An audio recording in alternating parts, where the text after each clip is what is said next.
There are less than 2 weeks until Election Day, and after a decision late last month from the Lackawanna County Board of Elections, thousands of residents will be voting at different polling locations. The majority of those impacted, they're in Scranton. Newswatch 16's Courtney Harrison spoke with the Director of Elections about what prompted the changes.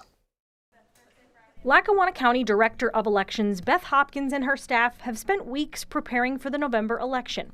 As more people in the county choose to vote with a mail-in ballot, there were other changes that had to be implemented from the federal government for polling locations. So after the 2016 election, the Department of Justice contacted the county and they wanted to do handicap accessibility studies on all the polling places. The County Board of Elections announced some temporary and permanent locations starting with this election that will affect thousands of county residents, more than 7,000 in Scranton.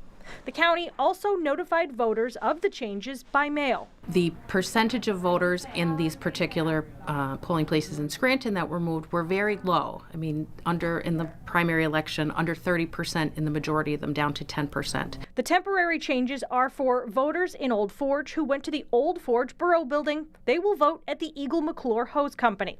Scranton residents who went to the Riverside Housing Complex will vote in Jackson Heights. Scranton High School will become the permanent polling place for those who had been voting at the Boys and Girls Club, the United House Apartments, the Hebrew Day School, St. Peter's Lutheran Church, and Weston Field. In Dunmore, those who voted at Our Lady of Peace residence will now go to the Dunmore Community Center. Some of these polling places had to be moved because they didn't meet federal election standards, like here at Weston Field. We did have a lot of voters contact us complaining about the accessibility, the parking and different things like that. So we thought this would be a good time that we had to move them anyway. So let's find a place to move it to. For a complete list of relocating polling places, visit WNEP.com. Courtney Harrison, Newswatch 16, Lackawanna County.